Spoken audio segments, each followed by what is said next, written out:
Assalamualaikum warahmatullahi wabarakatuh.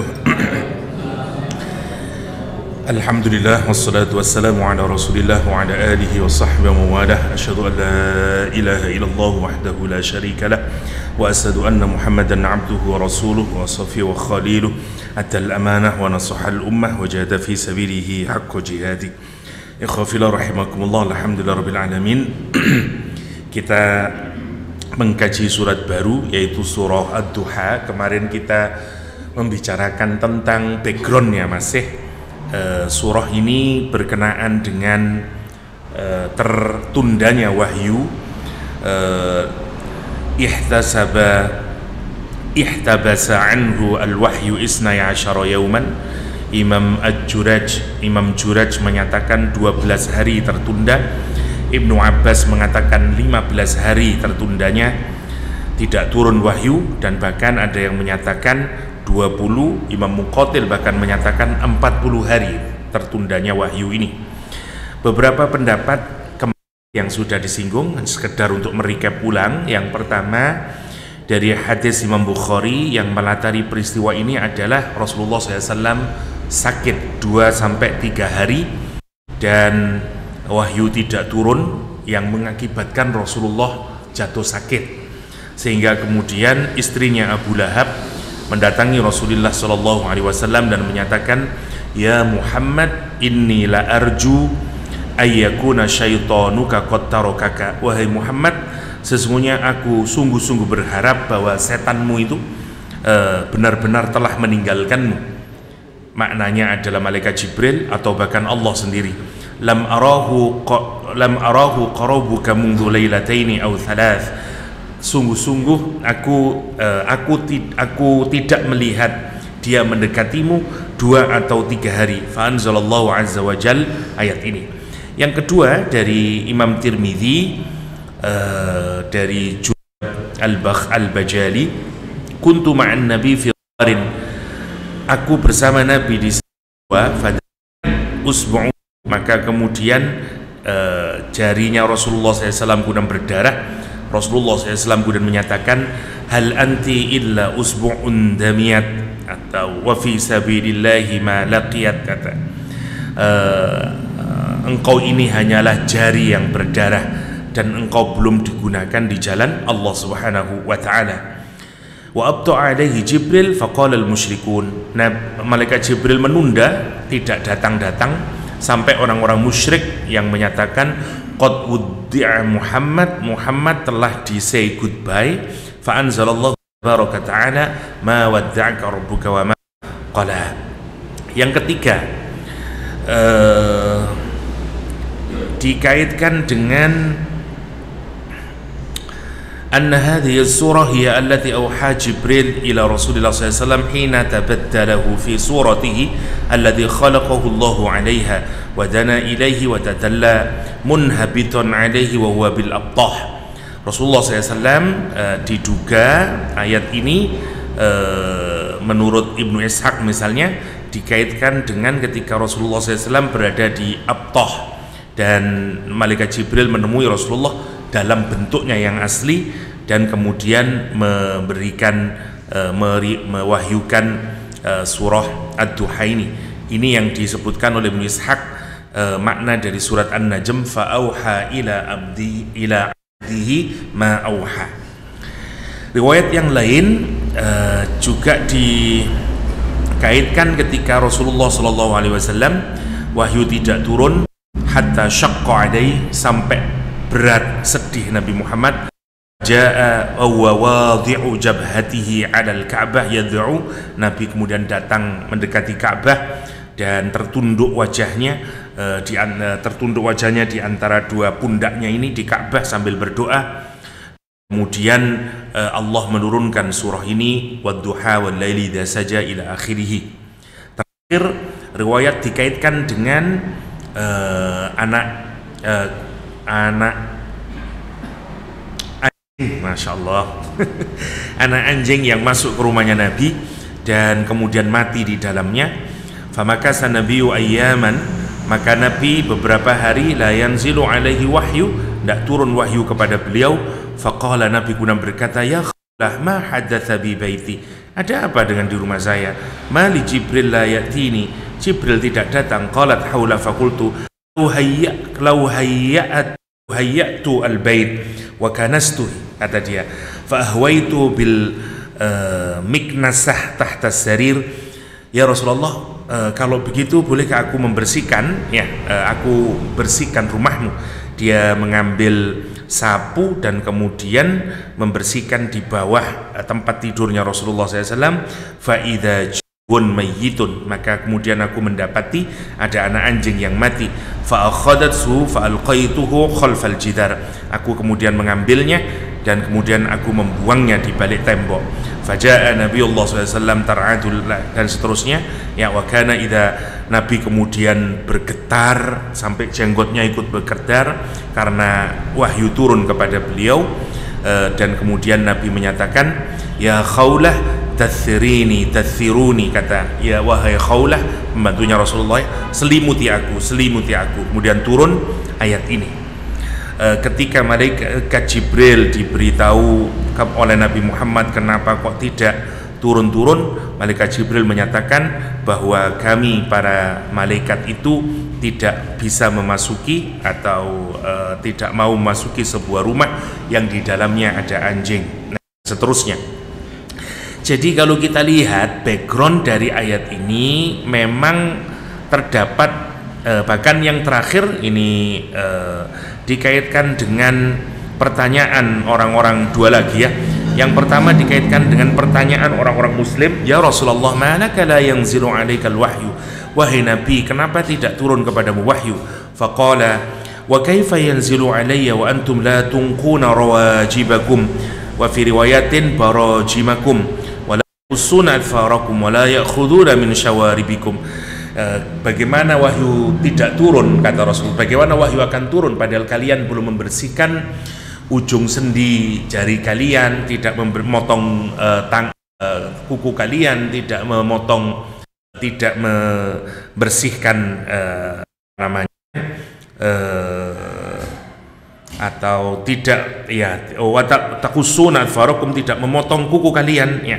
Makanya kemudian turun malaikat Jibril dan Nabi Muhammad berkata, majita hatta istaqtu ilaika, faqala Jibril, kamu tidak datang kepadaku sampai aku kangen kepadamu, kata Nabi Muhammad. Jibril berkata, ana kuntu ashadda ilaika syauqan, sesungguhnya aku kepadamu jauh lebih rindu lagi. Walakinni abdun ma'murun, akan tapi aku ini adalah hamba yang diperintah oleh Allah Subhanahu wa ta'ala. Yang paling terakhir dikaitkan dengan pertanyaan orang-orang Quraisy yang bertanya tentang tiga hal. Nabi Muhammad tidak menyatakan insya Allah, Nabi hanya menyatakan sa'ukhbirukum ghada, aku akan beritahukan kalian esok hari. Dan kemudian setelah masa berlalu tidak turun ayat Al-Quran sampai kemudian turunlah ayat ini. Berbeda-beda kalau kita lihat backgroundnya ayat ini, sebagaimana yang tadi saya sebutkan, tapi intinya adalah wahyu tidak turun dalam waktu beberapa hari kepada Nabi Muhammad Sallallahu Alaihi Wasallam. Dan tentu saja tidak turunnya wahyu apalagi di periode awal ini membuat Rasulullah Sallallahu Alaihi Wasallam sedih. Tentu saja ini adalah salah satu ujian yang berat bagi Rasulullah SAW. Kenapa? Karena Nabi Muhammad itu menganggap dirinya menjadi nabi, bukan menganggap ya, karena Nabi Muhammad itu mendeklar dirinya menjadi nabi adalah salah satu buktinya adalah Al-Quranul Karim ya. Bahkan bukan salah satu, dia bukti paling tertingginya. Klaim Rasulullah SAW bahwa beliau adalah utusan Allah adalah karena beliau mendapatkan wahyu. Maka sekarang di hadapan masyarakat ketika wahyu tidak turun, tentu ini seperti goncang ini. Berarti dia nabi palsu, berarti dia pembohong, berarti dia dan seterusnya. Sekarang bayangkan rasanya bagaimana hatinya Rasulullah SAW dengan berbagai macam caci maki. Ya, sebagaimana yang kita lihat. Orang-orang kafir, istrinya Abu Lahab dan seterusnya mencaci maki Rasulullah SAW dengan dua pernyataan. bahwa malaikat Jibril, bahwa Allah SWT telah say goodbye. Taudhi' ya, ma wadda'aka at-taudhi' adalah ucapan kalau kita mengucapkan orang yang berpisah satu sama lain. Al-mufarik, orang yang berpisah satu sama lain, ucapannya namanya tauzi' ya. At-taudhi' seperti kalimat ma wadda'aka, goodbye. Nah, gitu itu namanya ma wadda'aka. Kata sampai kalimat yang diucapkan itu sudah meninggalkan sudah, dan bahkan membencinya. Masya Allah. Maka berat, ini ujian bagi Nabi Muhammad Sallallahu Alaihi Wasallam, nomor satu. Tetapi di sisi yang lain kita bisa mengambil hikmah, antara lain adalah bahwa ini penegasan bahwa Al-Quran tidak ada campur tangannya dengan Nabi Muhammad Sallallahu Alaihi Wasallam. Bahkan tidak bisa merequest Rasulullah Sallallahu Alaihi Wasallam. Ini semuanya adalah ketentuan Allah SWT. Kapan Allah menurunkan ayatnya dan seterusnya. Sehingga dari ayat ini, dari peristiwa ini semestinya juga menjadi petunjuk buat orang-orang Quraisy bahwa Quran bukan buatan Muhammad Sallallahu Alaihi Wasallam, bahwa Al-Quran itu bukan ditulis oleh Nabi Muhammad Sallallahu Alaihi Wasallam, dibuat oleh Rasulullah SAW. Kenapa? Karena hatta Nabi tidak bisa. Nah, ini untuk membelalakkan orang-orang Quraisy bahwa lihat, bahwa dia memang benar-benar mendapatkan wahyu Allah Subhanahu wa Ta'ala, seakan-akan begitu dari sisi yang lain ya. Nah, ini yang menjadi background surah ini. Surah ini diawali dengan sumpah, wadduha wallaili idza saja ma wadda'aka rabbuka wa ma qala. Sebagaimana kebiasaan, kalau kita mendapati sumpah harus kita perhatikan jawab qasamnya atau pernyataan yang disumpahkan. Pernyataan yang disumpahkan adalah ma wadda'aka rabbuka wa ma qala. Ma wadda'aka, tidaklah Allah Subhanahu wa Ta'ala meninggalkanmu, menyatakan goodbye kepada Rasulullah SAW, wa ma qala, dan juga tidak membencimu. Statement ini yang mau, tapi ketika Allah menyatakan ini, Rabbmu itu, Allah tidak meninggalkanmu, Allah tidak membencimu, bukan pernyataan biasa, karena Allah mendahului dengan sumpah. Seperti saya ketika menyatakan saya mencintaimu, tetapi kalau saya mengawalinya dengan sumpah, demi Allah saya mencintaimu, ini bukan sesuatu yang biasa. Kenapa? Karena fungsinya untuk mengokohkan, nomor satu. Dan ini bukan sesuatu yang remeh-temeh, karena saya tidak mungkin bersumpah jika hanya mengungkapkan sesuatu yang bersifat remeh-temeh. Apa pernyataan Allah ini? Ma wadda'aka rabbuka wa ma qala. Ini jawab qasamnya, statementnya. Sumpahnya apa? Dua sumpahnya, wadduha wallaili idza saja. Oke. Kalau kita ingin memahami sumpah ini dengan baik, caranya adalah kita harus menghubungkan antara sumpahnya ini dengan yang disumpahkan, dan kita lihat hubungannya apa. Wadduha maknanya ada banyak di kalangan para ulama, saya bacakan secara cepat. Yang pertama, awwalu sa'atin minan nahar idza tarahhalatis syams. Imam As-Sudi mengartikan dengan awal waktu siang ketika matahari itu sudah bergerak ya. Yang kedua, sodrun nahar, akan tengahnya hari. Ada menyatakan tulu'us syams, munculnya matahari ya. Yang keempat, dau'un nahar fil yaum kullih, cahaya di siang hari seluruhnya. Yang keempat, ini dianggap, yang keempat ini berangkat dari ayat Al-Quran yang menyatakan, misalnya wonten surah Al-A'raf, awa amina ahlul qura ayatiyahum ba'suna duhan wa hum yal'abun. Duhan maksudnya ya seluruh cahaya di siang hari itu seluruhnya. Jadi ada beberapa perbedaan di kalangan pendapat tentang makna duha itu sendiri ya. Tapi secara umum kalau kita menyatakan duha adalah waktu ketika matahari sudah naik sekitaran 1 tombak. Waktu pagi ketika orang itu sudah mulai melakukan aktivitas. Karena kalau kita urutnya dari fajar ke subuh kemudian ke duha, waktu fajar itu orang belum beraktivitas, hanya qiyamul lail dan seterusnya, aktivitas kehidupan dunia maksudnya. Subuh orang juga belum melakukan aktivitas karena hanya sholat masih. Tapi duha adalah waktu di mana orang sudah memulai kehidupannya itu. Jadi mulai melakukan kegiatan kehidupan itu startnya sebenarnya adalah waktu duha. Menggeliat sudah kehidupan itu. Fajar tidak banyak yang menggeliat, subuh juga tidak banyak masih. Ya. Tapi kalau duha semua orang mulai bergerak. Jalan-jalan padat dan seterusnya, kira-kira begitulah. Allah bersumpah dengan waktu duha itu. Allah bersumpah dengan waktu yang menggeliatkan kehidupan. Allah bersumpah dengan waktu ketika matahari sudah menyinari, ya, dan nyaman masih. Sinaran matahari yang mengenai seseorang yang membuat orang kemudian energetik untuk melakukan kegiatan. Kira-kira begitu maknanya. Wal-laili idza saja. Sementara wal-laili idza saja maknanya juga banyak. Saya bacakan saja bagaimana para ulama kita. Ada 5. Yang pertama, idza aqbala, ketika malam mulai muncul. Idza adzlama, ketika malam sudah gelap gulita, kata Ibnu Abbas. Idza stawa, ketika malam sudah tinggi, kata Mujahid.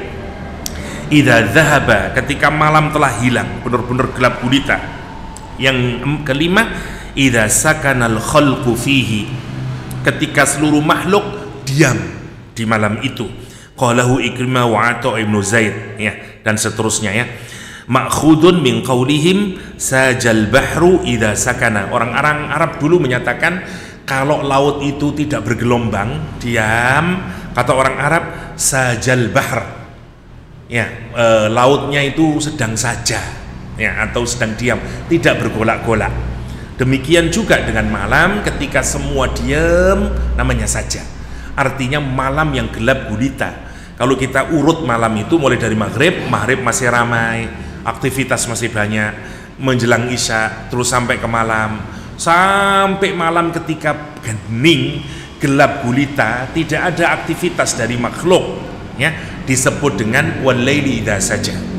Apa yang dimaksud ini? Kalau kita rujukkan kepada kasusnya Rasulullah SAW, gambaran dari tidak turunnya wahyu kepada Rasulullah SAW dan caci makinya orang-orang Quraisy, caci makinya istrinya Abu Lahab, kritiknya kritiknya semua orang Quraisy saat itu kepada Rasulullah digambarkan oleh Allah sebagai masalah yang sangat berat dengan gambaran malam yang gelap gulita. Sementara duha adalah gambaran dari solusi yang diberikan oleh Allah ketika cahaya itu mengenai Rasulullah SAW, membuyarkan semua kegelapan yang dialami Rasulullah SAW, masalah tadi, dan bukan hanya mencerahkan tapi kemudian menggeliatkan dalam kehidupan berikutnya dalam dakwah Rasulullah SAW. Sehingga kita melihat hubungan antara ma wadda'aka rabbuka wa ma qala dengan wadduha wal laili idza saja. Saya kemarin menghubungkan misalnya seperti ucapan orang kita misalnya menyatakan habis gelap terbitlah terang, atau orang barat menyatakan there is always a rainbow after the rain, selalu ada pelangi setelah hujan, kata dia. Ungkapan yang menunjukkan bahwa ungkapan ini penguatan buat kita, ya. Kalau misalnya ada orang yang sedang susah, sedang sedih, dia butuh nasihat. Salah satu nasihatnya adalah sudah, jangan terlalu sedih, habis gelap terbitlah terang. Kalau sudah susah, nanti masih ingat ada satu film dulu namanya film Murabbi, Sang Murabbi, kalau jenengan masih ingat, ya. Filmnya siapa? Kiai penggagas Partai Keadilan dulu, ya. Menarik, waktu digambarkan di rumah tangganya, dia sedang tidak ada uang sama sekali. Istrinya datang pada dia, "Abah, uang sudah tidak ada, kita sudah tidak ada uang sama sekali." Kata dia, "Umi, kalau sumur itu sudah tidak ada air sama sekali," kata dia, "pertanda hujan akan turun." Ya, kalimat yang dipakai oleh Ustadz Abdullah, ya, dulu ketika sumur itu sudah sangat kering, ya. Saya masih ingat rekaman gambarnya itu, ya, sambil membersihkan daun-daun, ya, di depan rumahnya. Terus dia bilang, kalau sumur itu sudah kering, tanda hujan akan turun dan seterusnya. Begitu juga lek pun ketiga panas kentang-kentang, sebentar lagi akan turun hujan. Nah gitu. Setelah masa kemarau akan muncul musim hujan. Lah, Allah menggunakan sumpah wadduha walaili idza saja seakan-akan seperti clue ya, bahwa semua kesusahanmu Muhammad sebentar lagi akan hilang semuanya. Dan bahkan caranya itu biasanya orang menyebutkan susahnya dulu baru solusinya. Habis gelap terbitlah terang. Ya, orang begitu ngomongnya, jerbasuki mawa beo misalnya, nah, dan seterusnya, mirip-mirip lah kalimatnya itu. Allah Subhanahu wa taala menggunakan kalimat yang menarik. Solusinya dulu baru dikasih kesulitannya gambarannya. Wadduha walaili idza saja. Ya, demi waktu duha. Ya, walaili idza saja, dan malam ketika gelap gulita. Kita semuanya ini punya masalah dalam hidup, kadang sumpek, kegelapan. Orang itu kalau sudah sumpek nggak ada masalah, tuh seakan-akan gelap. Gelap Ustaz, nggak tahu saya bagaimana caranya membayar hutang ini.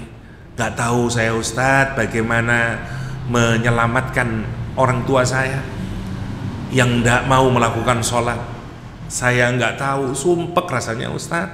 Suami saya belum pulang ke rumah, nggak tahu dia katut kali rondo misalnya.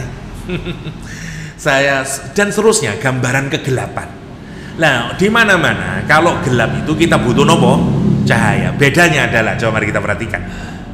Kalau orang menyatakan apalah kalimat-kalimat yang lain, boleh jadi solusinya gambarannya bukan cahaya. Ya.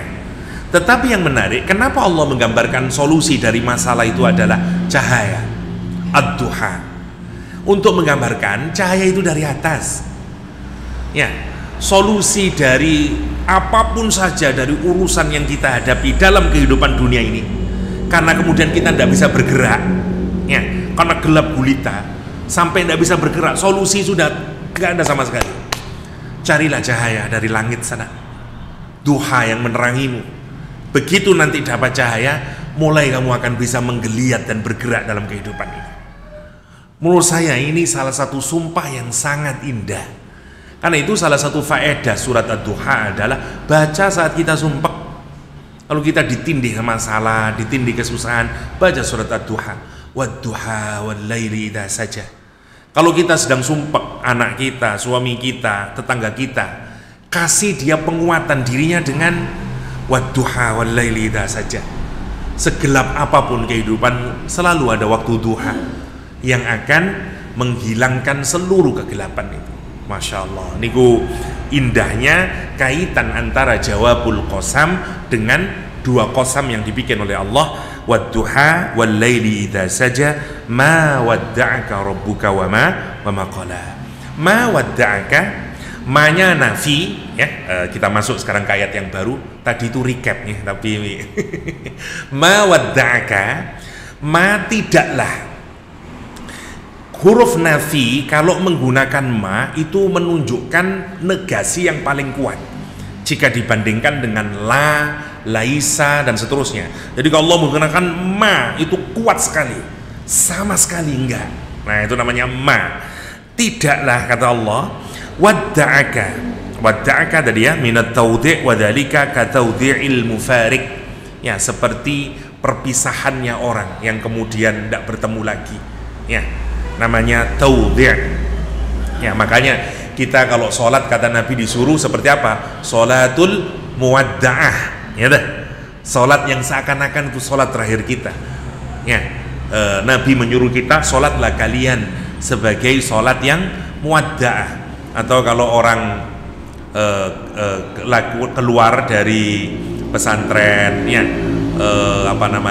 biasanya ada haflatul takhrij, ya, atau biasa disebut dengan Lailatul Muwadda'ah, ya, hari perpisahan karena graduation day sudah, ya, Lailatul Muwadda'ah. Dari kata ini, ma wadda'aka berarti perpisahan, sudah berpisah. Apa di ayat ini dinegasikan apa yang dikomentarkan oleh orang-orang itu, ya, oleh orang-orang Quraisy, Banyak yang berkomentar begitu, wah udah berpisah sekarang Muhammad dengan Al-Quran menyatakan ma wadda'aka, Allah, malaikat Jibril sama sekali tidak meninggalkanmu. Poin pertama. Yang kedua, boleh dibaca dengan takhfif, bukan wadda'aka tapi wada'aka, bukan dikasih tasdid. Bacaan yang pertama dengan tasdid, ini bacaan jumhur ya, artinya inqata'al wahyu angka wa taudi'an laka, terputusnya wahyu kepadamu karena sebagai perpisahan denganmu. Itu makna yang pertama. Kalau dibaca takhfif, ma wada'aka, tapi mboten usah digawe salat nggih, rame nanti. Ma wada'aka tanpa tasdid, maknaha ma tarakaka i'radhan anka. Allah tidak meninggalkanmu karena berpaling darimu, namanya ta'farad. Kata berikutnya yang dipakai oleh Al-Quran adalah wa ma qala, ma wada'aka wa ma qala. Perhatikan kalimatnya, sebenarnya kan cukup ma wada'aka wa qala, sama, tapi ma-nya diulang 2 kali, sekali lagi untuk apa? Untuk menghadirkan penguatan makna sama sekali enggak. Ma wada'aka wa ma qala, Allah tidak meninggalkanmu, begitu juga Allah tidak qalaka. Qala artinya membenci ya, qala artinya membenci. Wa ta'wilul ayah ma wada'aka rabbuka wa ma qalaka. Kalimatnya menarik. Kata qala ini adalah kata kerja transitif sebenarnya, seperti wada'a.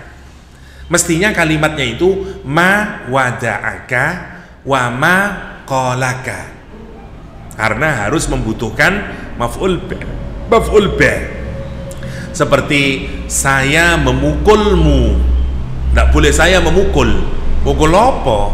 Belum selesai kalimat itu, karena kata memukul adalah kata kerja transitif, muta'addi istilahnya dalam bahasa Arab, kata kerja yang membutuhkan objek. Dia tidak bisa sempurna kecuali harus diikat dengan objek, itu dengan maf'ul bih.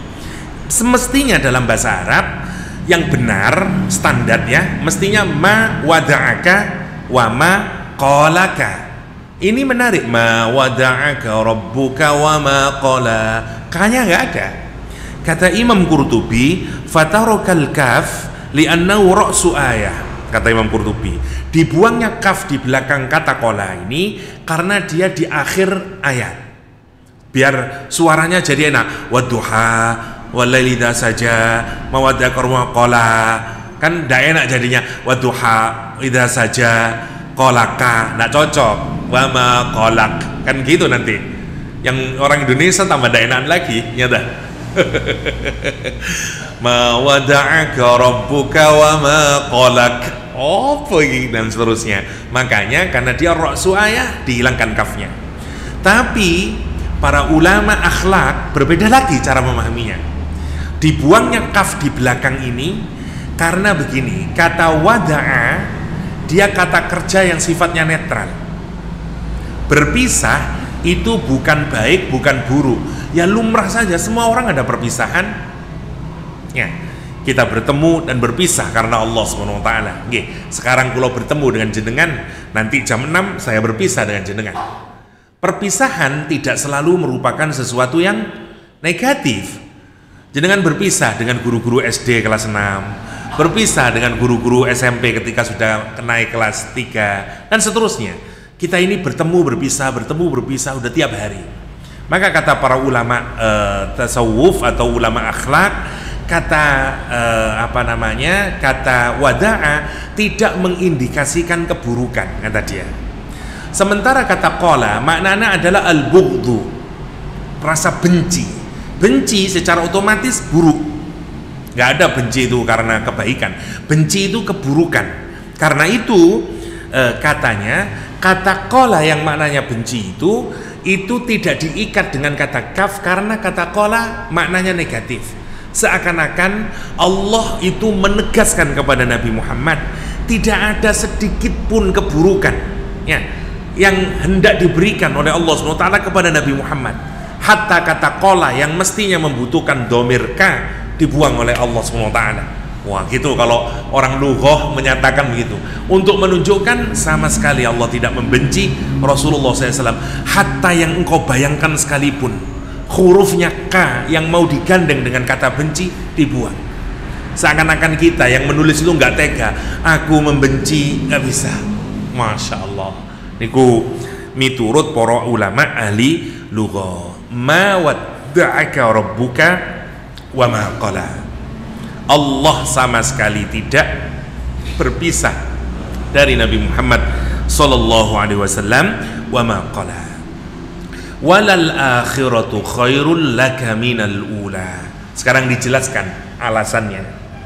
Walal akhirah, dan sungguh akhirah, kalau khairun itu jauh lebih baik, laka buatmu Muhammad, minal ula dari yang pertama.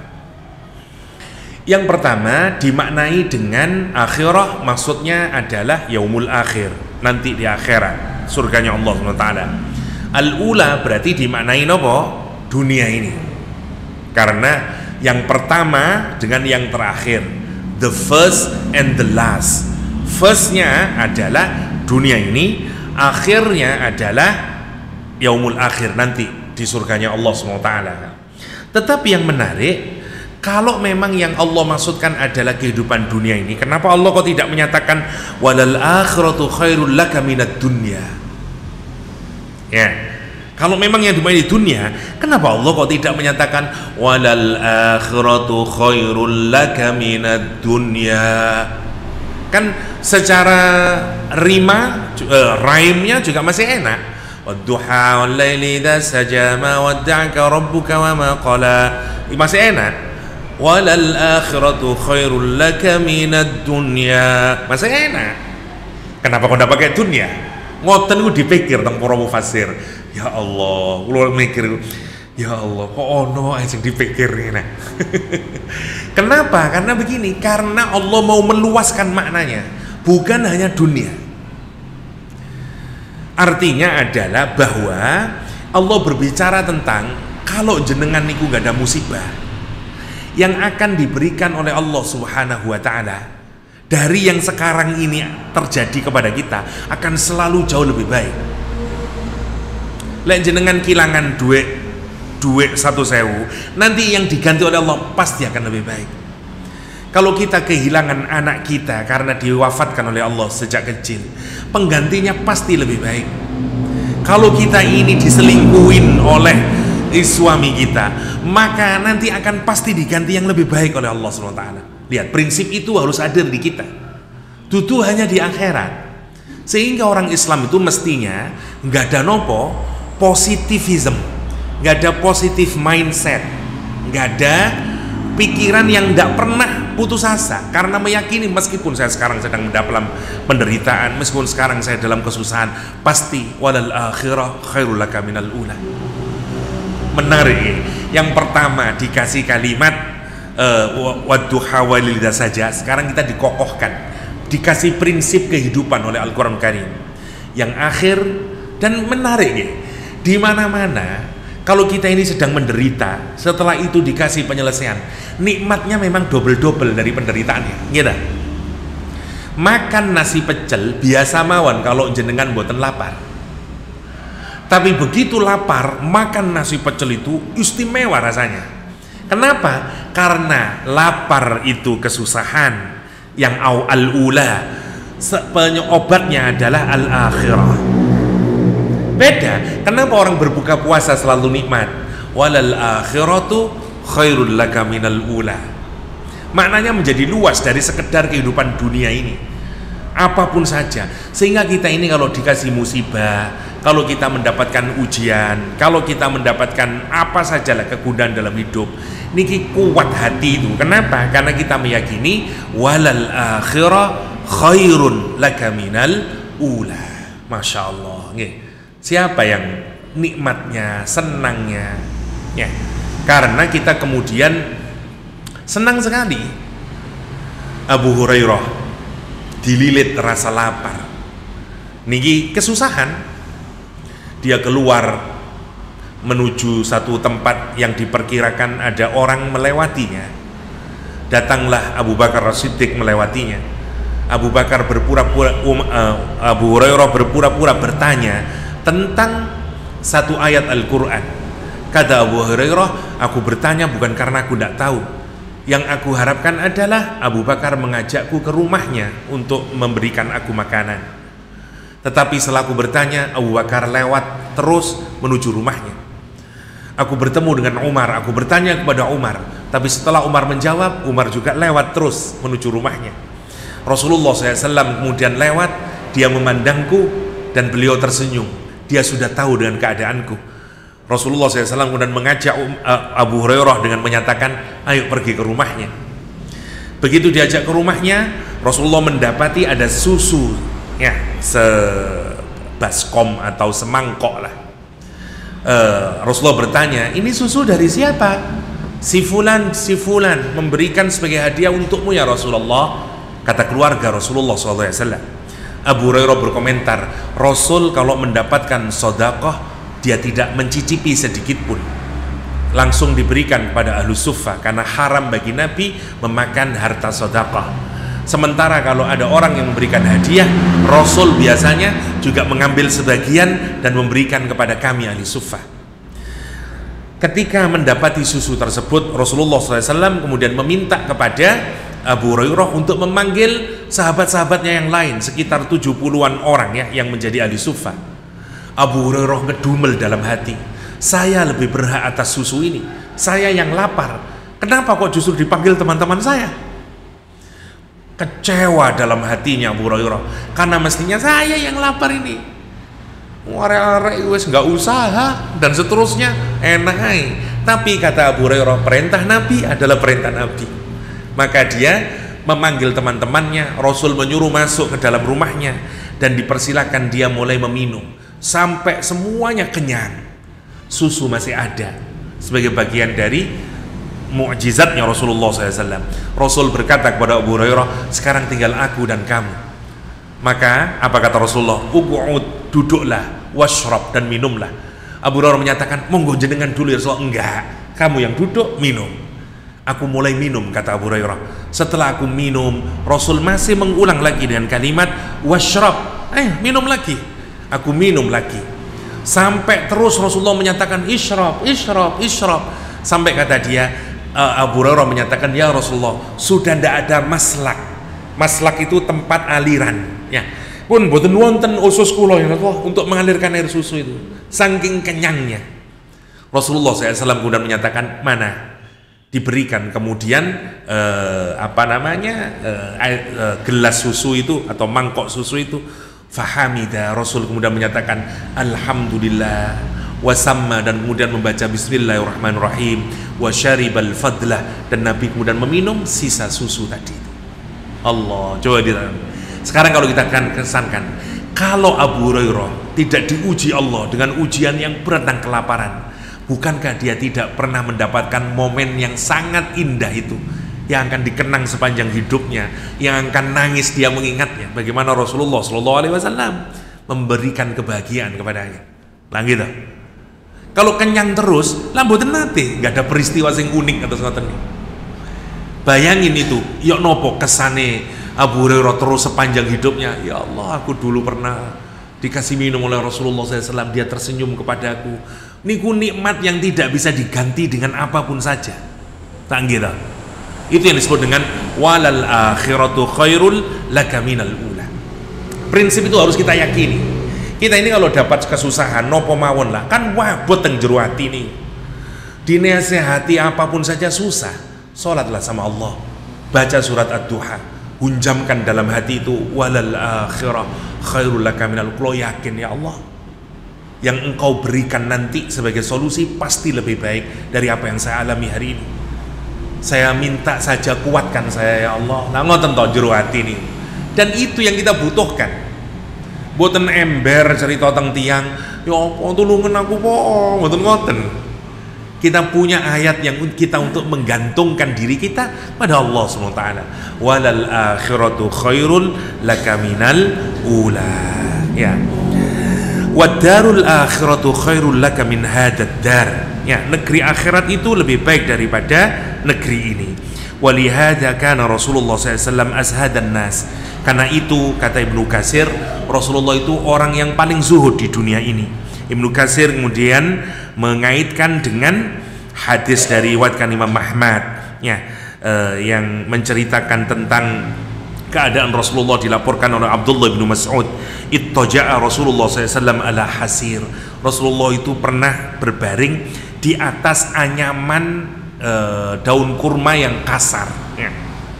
Fa'athara fi jambihi, maka terlihat bekasnya di lambungnya, ya. Jadi karena kasar, ya, tempat tidurnya Nabi. Falamma istaiqadha, ketika bangun Rasulullah SAW, ja'altu amsahu jambahu, aku menjadikan diriku itu membersihkan lambungnya Rasulullah, karena mungkin kotor, bekas-bekasnya dibersihkan oleh Abdullah bin Mas'ud.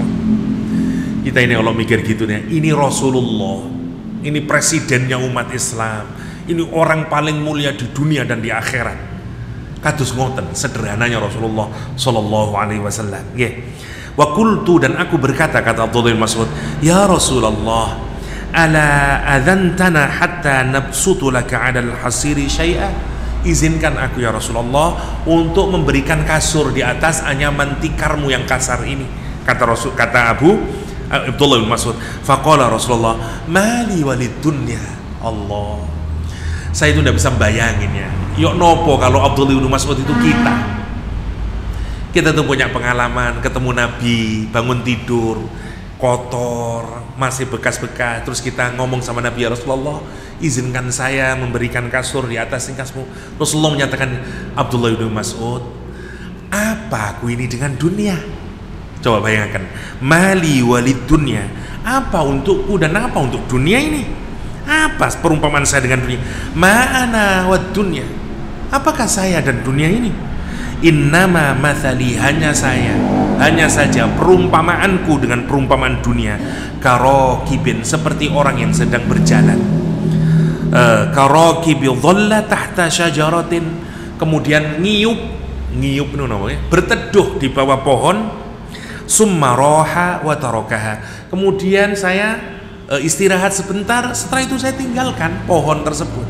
Itulah perumpamaanku dengan dunia. Masya Allah.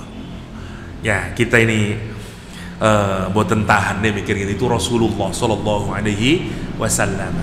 Lah, itu yang juga akan menguatkan kita kalau sedih. Sesedih-sedihnya kita, tidak seperti Rasulullah. Sekarang siapa yang rumahnya hanyalah tikar yang amat sangat buruk itu? Boten wonten, sesusah-susahnya kita. Dan itu akan mengokohkan kita, mengokohkan kita. Ibnu Ishaq mengatakan, walal akhirah khairul laka minal ula, ay ma indi min marji'ika ilayya ya Muhammad, apa yang ada di sisiku saat engkau nanti kembali kepadaku wahai Muhammad sallallahu alaihi wasallam, khairul laka mimma ajjaltu laka minal karama fid dunya, itu jauh lebih baik dari apa yang aku berikan berupa kemurahan di dunia ini.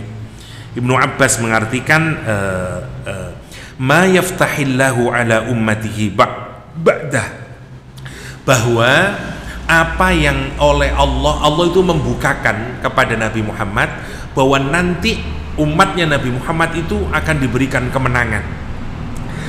Fasurra bidzalik, maka Nabi Muhammad menjadi gembira karenanya. Itu yang disebut dengan walal akhiratu khairul laka minal ula. Karena ayat ini biasanya dikaitkan dengan ayat seterusnya, wala saufa yu'tika rabbuka fatardha, walal akhiratu khairul laka minal ula wala saufa. Lamnya ini ku taukid, sungguh-sungguh dan sungguh-sungguh, saufa yu'tika, ngeten. Yu'ti niku fi'il mudhari', ya, akan memberikan, Allah akan memberikan, ya. Kalau fi'il mudhari' itu akan terjadi di masa yang akan datang. Kalau kita kepingin di masa yang akan datang itu tambah cepat, masa yang akan datang itu kan bisa kapan, sing kapan, mene niku kapan, kata orang kita. Ya besok lah, ya tapi besoknya kapan Ustaz? Ya kan gitu kita tanya. Kalau kita kepingin besoknya itu lebih dekat lagi, kita tambah sin depannya. Sayu'tika, sayaqulu sufaha misalnya kalau Quran. Tapi kalau kita mau makin dekat lagi, pakai saufa. saufa yu'tika. Masya Allah. Sekarang bayangkan, sudah ada saufa, ada yu'ti, dikasih penguatan lagi la, ya. Masya Allah. Lihat, wala saufa yu'tika, sungguh-sungguh sebentar lagi Allah akan memberikan kepadamu Muhammad. Wala saufa yu'tika, siapa yang memberikan? Rabbuka, Rabbmu yang merawatmu, yang memberikan nikmat kepadamu, yang menguasaimu. Fatardha, lihat pemberian Allah kepada Nabi Muhammad itu. Fatardha, sampai engkau ridho, sampai engkau puas, sampai tidak tersisa sedikit pun keinginan. Ini ku namanya ridho. Kita ini kalau ridho sudah tidak ada keinginan sama sekali sudah. Kita punya anak sing soleh, rajin tahajud, wapi anaknya, bantu wong tua, wapi kabeh. Terus ibu ngomong, aku ridho le duwe anak awakmu. Ibu, kula ngapunten nggih dereng saged maringi jenengan mobil. Wis enggak le, aku ridho nyang awakmu le. Karena sudah ndak tersisa keinginan, saking senengi teng yugane. Ngoten lho. Namine ridho. Tapi Mama ridho ndak sama saya sebagai suami? Yo ridho mas, cuman dereng ridho nih namine. Lek wonten cumane. Cuman mbok yo sampean niku aja ngelirak-ngelirik ae to, brereng. Cuman sampean niku lek salat mbok yo sing rajin, belum berarti. Niku namine masih ada. Ridho niku pun mboten wonten. Lihat, Allah menjanjikan kepada Nabi Muhammad, ini spesial hanya untuk Nabi Muhammad. Wala saufa yu'tika rabbuka fatardha. Mari kita lihat nopo maksudnya ini. Satu, ada yang mengarahkan kepada futuh. Ya, sekarang dikuyo-kuyo wong Islam, disakitin. Allah ngasih tahu nanti kamu akan memenangkan. Nanti akan ada Fatu Makkah. Nanti umat Islam akan dimenangkan. Rasulullah senang dengan itu, ridho dengan itu. Kemudian nomor satu. Yang kedua, maknanya adalah al-haudu wasyafa'ah. Ini pendapat yang paling kuat ya, terutama dari Ibnu Abbas.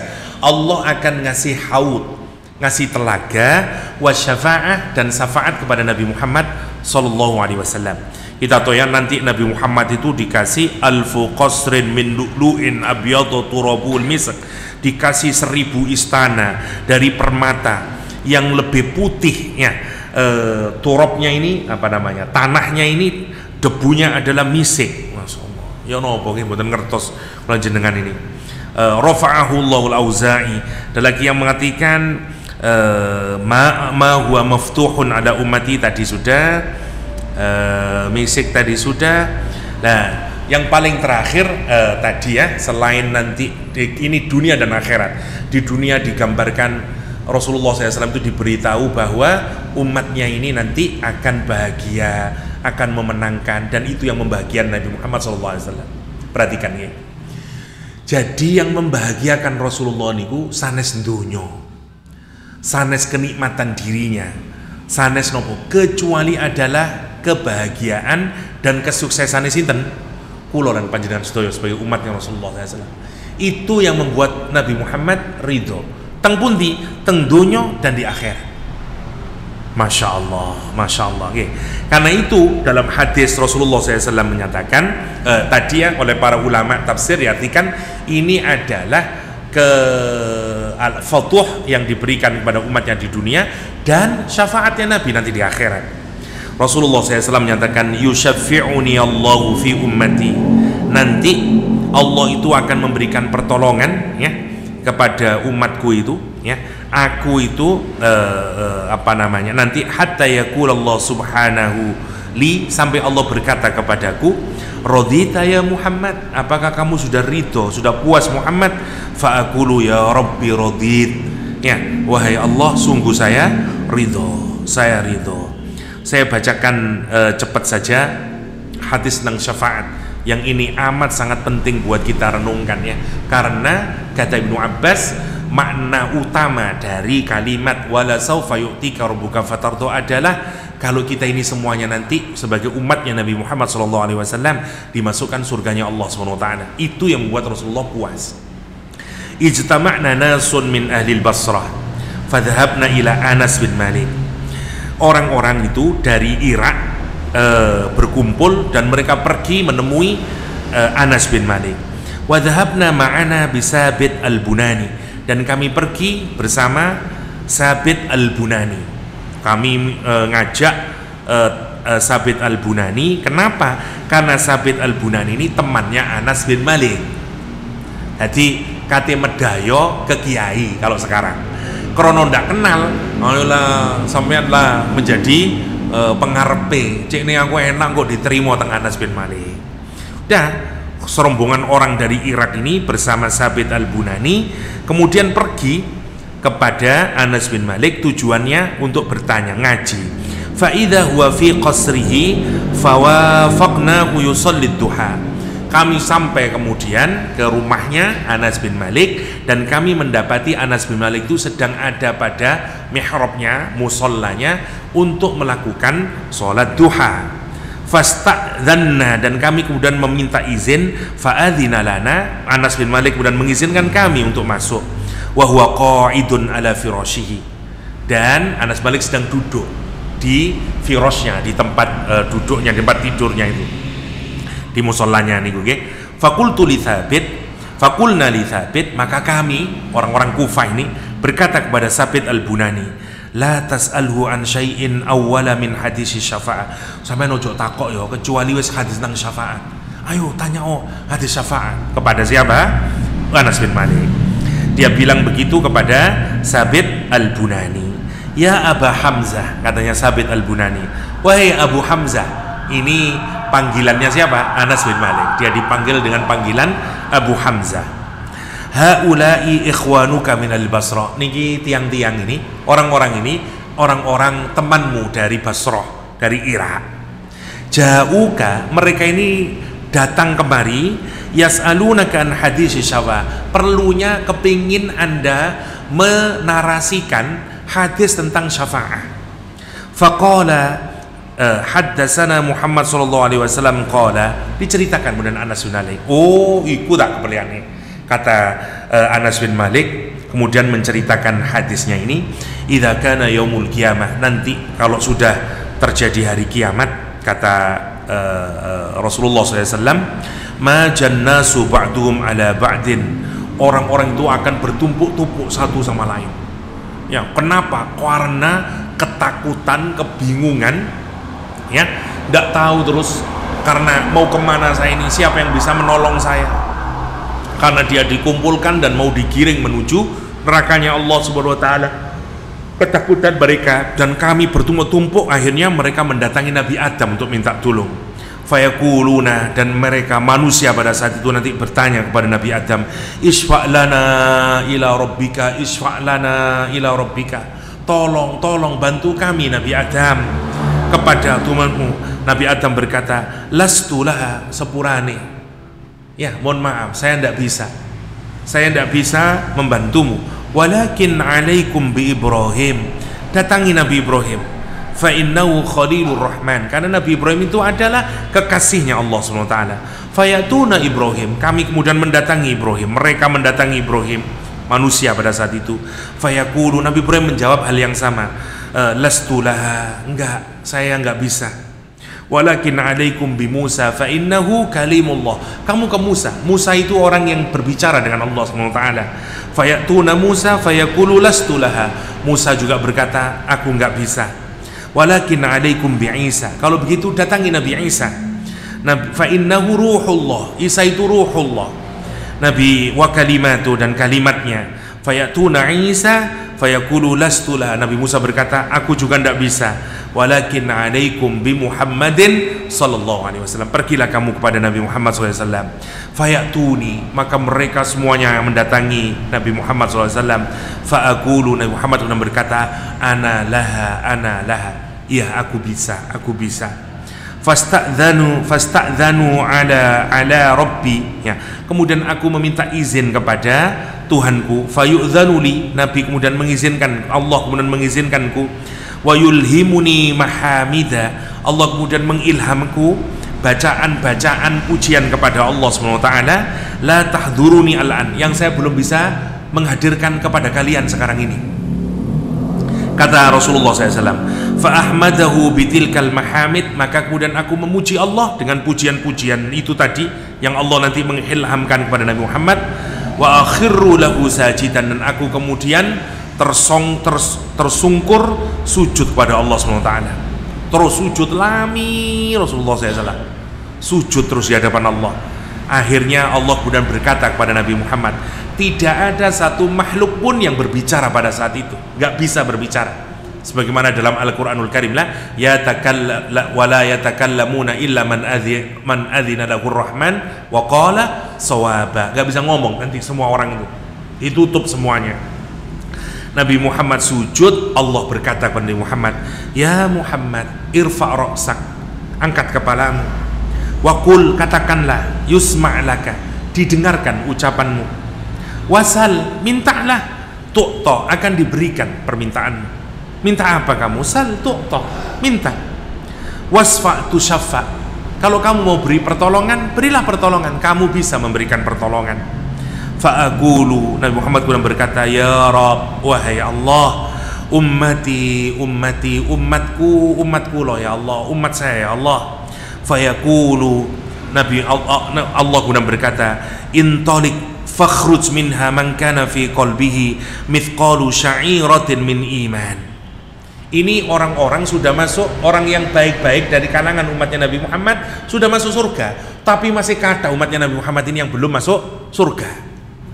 Karena itu Nabi Muhammad sujud, akhirnya Allah ngasih tahu, siapapun dari umatmu yang punya iman di dalam hatinya, misqala sya'iratin, seberat biji gandum, beras ya, biji gandum nih, ya satu kacang hijau lah.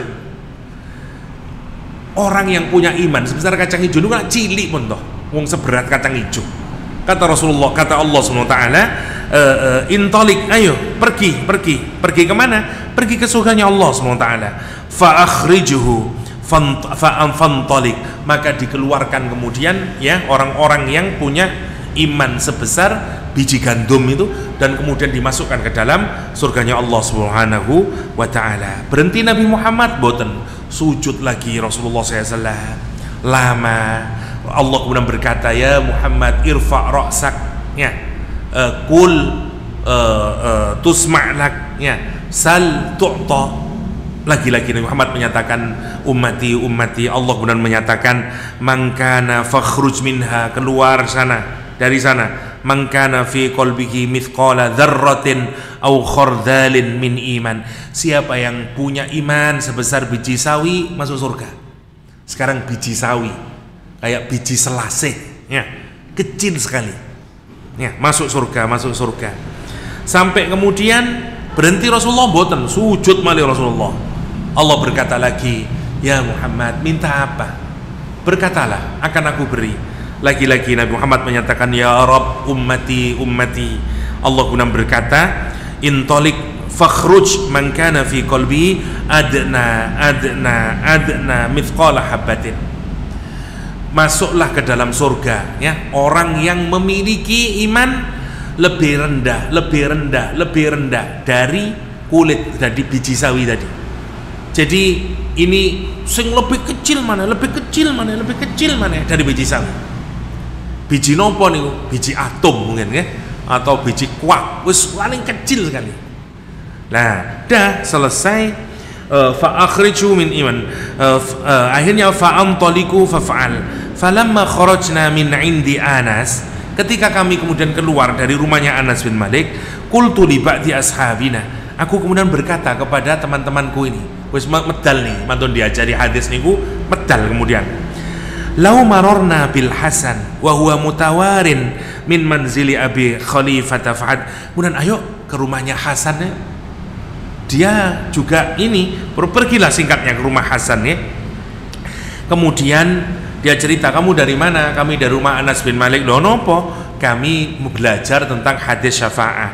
Ya Aba Sa'id, kada ji'naka min indi akhika Anas bin Malik falam nara misla ma haddatsna fi syafa'ah. Kata dia, tapi saya kok merasa bahwa hadisnya berbeda dengan hadis yang diriwayatkan jenengan itu. Kalau kemudian berkata, hi hadas nabil hadis, moso. Coba apa bunyi hadisnya? Kemudian fantaha ila hadzal maudhi' faqala hi faqulna lam yazid lana ala hadha faqala laqad hadastani wa huwa jami'un mundu isrina sana ila akhirih. Kata dia, iya, saya itu juga dapat hadis dari Anas bin Malik. Ini mau nyocokin karena yang dapat hadis ini juga adalah Hasan. Karena itu orang-orang datang ke rumahnya Hasan untuk nyocokin podon ndak hadisnya sing diriwayatkan kepada kami dan diriwayatkan kepada Hasan. Tapi katanya Hasan bedo ternyata. Kata Imam Hasan, kenapa? Karena barangkali saya itu dulu waktu dikasih hadis ini oleh Anas bin Malik itu 20 tahun yang lalu. Mungkin sekarang, kata beliau, fala adri anasia, atau mungkin beliau lupa sudah.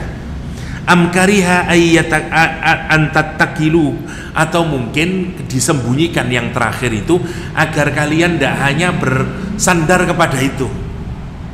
Nopo niku hanya dijelaskan oleh Hasan, meskipun mereka terus nopo terusane kan niku panjang menungsa gue senengane cepet-cepet doa terus Hasan kemudian melanjutkan, Nabi Muhammad ternyata masih sujud lagi dan kemudian Allah berkata, ya Rabb i'dzanli fi man qala la ilaha illallah fayaqulu, maka kemudian Allah berkata, wa izzati wa jalali, demi keagunganku dan keagunganku, keluhuranku, wa kibriyai dan kesombonganku, wa azamati dan keagunganku, la ukhrijanna minha man qala la ilaha illallah, aku akan keluarkan dari neraka orang yang mengucapkan la ilaha illallah. Baru Rasulullah puas.